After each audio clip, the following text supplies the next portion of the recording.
뛰는 마귀 나르시는 하나님이라는 제목으로 우리 말씀을 묵상하도록 하겠습니다.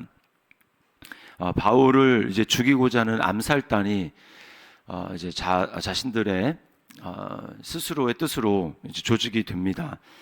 그 관계가 있습니다. 그래서 이제 바울이 사실은 이미 바울에 대해서 알아볼 사실들이 다 끝났죠. 조사가 다 끝났는데, 그래서 로마법에 의하면 바울을 뭐 죽일 만한 것이 없다. 이제 유대인들 그들 자신의 어떤 율법에 관한 문제다라고 하는 게 끝났습니다. 근데 이제 바울을 죽여야 되니까 이제 어떤 관계를 그들이 이제 베풀고 있습니까? 그들이 더 알아볼 게 있다라는 그런 이제 요청을 하는 것이죠. 그래서 대제사장들 일부에게 이제 요청을 해서 공회에게 이 사실을 알려서 함께 천부장에게 좀 더 알아볼 사실이 있으니까 바울을 공회로 좀 불러내 달라, 이렇게 이야기를 하는 것이죠. 그리고 천부장이 이제 오케이를 하면 바울이 이제 공회로 불러내질 때, 그때 이제 숨어있던 이 매복 암살단이 40여 명이 이제 바울을 죽이기로 그렇게 계획을 세운 겁니다. 근데 이 관계를 누가 들었냐면 바울의 이 조카가 든 것이죠. 조카가 들었습니다. 그리고는 바울에게 다 가서 알리고, 바울은 이미 이제 이들이 들을 마음, 복음이 들을 마음이 없다라는 것을 이제 알았고, 이제 로마에 가서 복음을 전해야 되지 않습니까? 그러면 이제 자기가 죽으면 안 되죠. 그래서 이 이제 조카를 이제 백부장에게 요청을 해서 천부장에게 할 말이 있다고 하니까 이 사람을, 이 청년을 안내해 달라. 그래서 이제 천부장에게 다 이 암살 그 계획을 듣게 합니다. 알려줍니다. 그러니까 이제 천부장이 이제 여기 보면은 밤 제3시라고 하는데, 그건 밤 9시를 이야기를 하는 겁니다. 밤 9시, 그날 밤이죠. 그러니까 바로 그 소식을 들은 그날 바로 이 바울을 긴급 호송 계획을 세웁니다. 그래서 가이사랴에 있는, 지금은 예루살렘이죠. 가이사랴에 있는 이 총독 벨릭스에게로 바울을 긴급 호송하기로 작전을 세웁니다. 그래서 보병 200명, 기병 70명, 또 창병 200명을 준비를 해서 그날 밤에 바로 바울을 총독에게로 긴급 호송을 하게 됩니다. 이 이제 오늘 본문이 그걸 이야기를 하는 것이죠. 자, 우리가 먼저 이 본문에서 묵상하고 알게 되는 건 뭐냐면, 바울을 죽이려고 하는 것은 단지 유대인들의 생각이 아니라 그들 배후에 있는 마귀의 계계입니다. 하나님 나라를 막기 위해서, 하나님 나라가 복음을 통해서 왕성하게 확장되는 것을 막기 위해서 그렇게 하는 것이죠. 이것이 바로 마귀의 끈질긴 하나님 나라를 방해하는 작전입니다. 마귀는 열심으로 하나님 나라를 방해하기 위해서 일을 하고 있습니다. 그래서 교회를 무너뜨리려고 하고, 또 성도들도 시험에 들어서 믿음에서 떨어져 나가게 하는 것이죠. 광야에서 예수님을 3번이나 시험하고 예수님의 말씀으로 마귀를 다 물리치셨지만, 그러나 누가복음의 말씀에 의하면 뭐라고 하냐면 잠시 떠나니라, 이렇게 얘기를 합니다. 마귀가 시험하는 자가 잠시 떠났습니다. 이 얘기는 뭐냐면 끝나지 않았다. 계속해서 마귀는 예수님이 재림하셔서 죄와 사망을 모두 다 심판하실 그때까지 마귀는 자신의 일을 계속하는 것입니다. 마귀는 눈에 드러내놓고 직접 이렇게 하나님의 나라를 방해하는 것이 아니라 이 세상에 눈에 보여지는 통치자들, 권세자들을 통해서 그 일을 합니다. 복음 전하는 것을 방해하는 것이죠. 그래서 이 정치 세력들의 복잡한 역학관계를 통해서 분위기를 몰아갑니다. 이런 일을 우리가 볼 때에 우리는 단지 어느 정권이 들어서니까 이런 일이 일어나구나라는 생각을 할 게 아니라, 또 누가 이제 집권을 하니까 또 이런 일이 일어나구나라고 하는 것이 아니라, 우리는 이것을 영적인 차원에서 하나님의 시각으로 볼 수 있어야 합니다. 그래서 에베소서 6장 12절 말씀에 이런 말씀이 있습니다. 우리의 씨름은 혈과 육을 상대하는 것이 아니요 통치자들과 권세들과 이 어둠의 세상 주관자들과 하늘에 있는 악의 영들을 상대함이라. 계시록 12장 12절 하반절 말씀에 이런 말씀이 있습니다. 마귀가 자기의 때가 얼마 남지 않은 줄을 알므로 크게 분내어 너희에게로 내려갔음이라 하더라. 이 말씀이 있어요. 그래서 우리는 계속해서 이런 영적인 일들을 영적으로 분별하면서 깨어 있어야 하는 것입니다. 마귀가 끝까지 점점점 더 악랄하게 이 세상을 다스리고 사람들을 거짓으로 몰아가고 있다는 것을 우리가 분명히 기억해야 됩니다. 이런 일이 일어났을 때 우리는 미디어라든지 이런 뉴스 이런 것을 바라보면서 하나님의 시각으로 분별하면서 깨어 있어야 하겠습니다.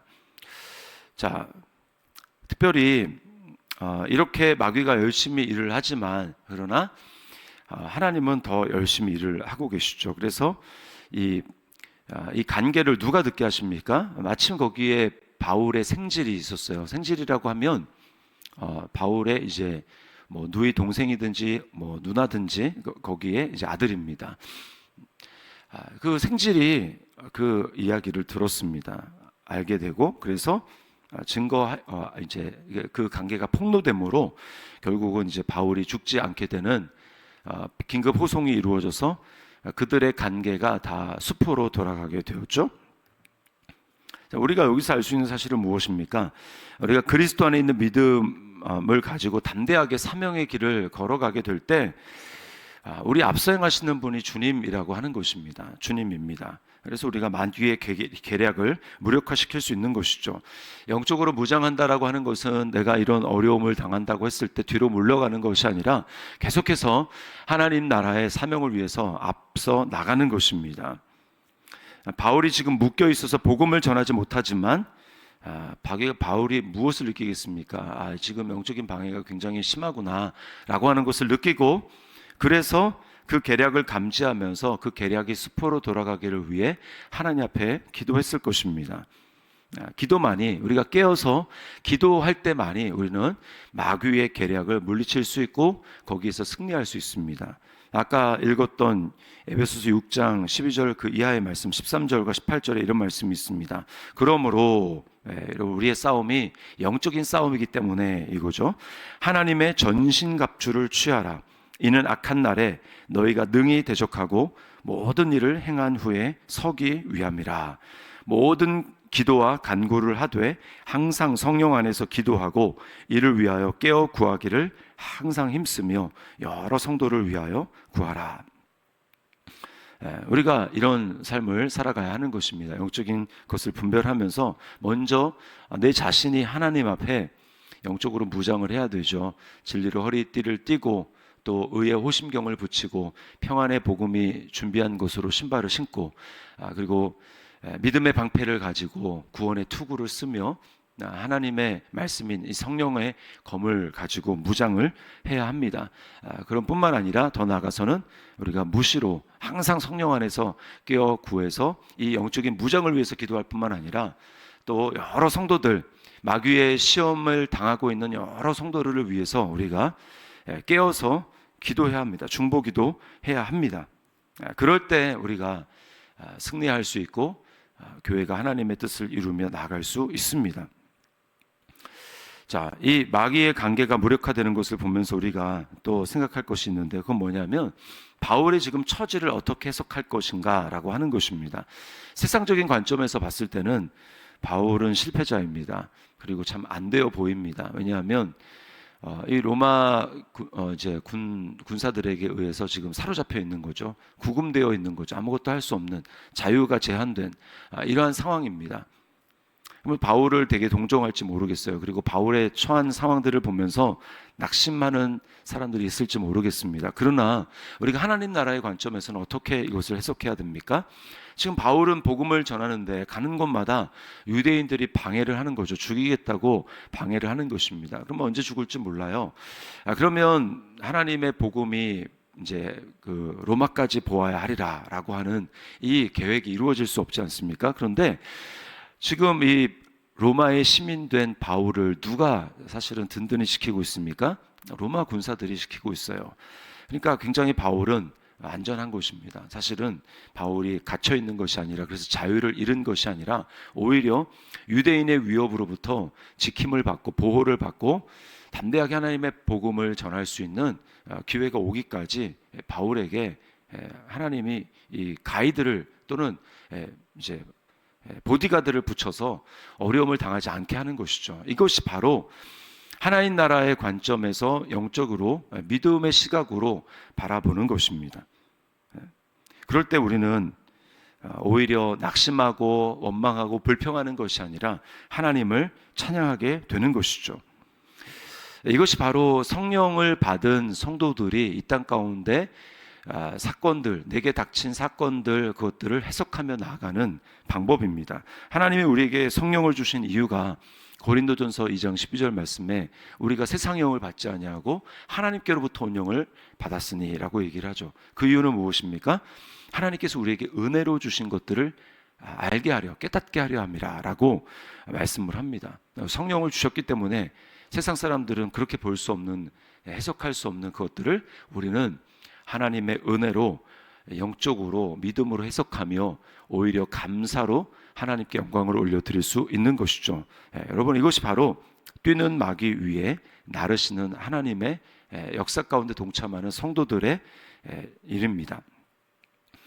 우리 오늘 말씀을 기억하면서 우리 하나님 앞에 이 세상이 지금 영적인 전쟁 가운데 있구나, 영적인 싸움 가운데 있구나라고 하는 것을 우리가 기억하고 마귀가 계속해서 우는 사자와 같이 삼킬 자를 찾는다라는 사실을 기억하며 영적으로 깨어서 기도함으로 또 말씀으로 무장함으로 승리해야 하겠습니다. 그리고 내게 닥쳐진 여러 가지 문제들을 그 문제로 바라보는 것이 아니라 하나님의 뜻을 이루는 오히려 복음의 진보가 더 빨라지는, 그것을 통해서 더 빨라지는 그런 역사가 있음을 우리가 기억하면서 오늘 하루도 믿음으로 주님을 바라보며 승리하는 하루 될 수 있기를 주님의 이름으로 축원합니다.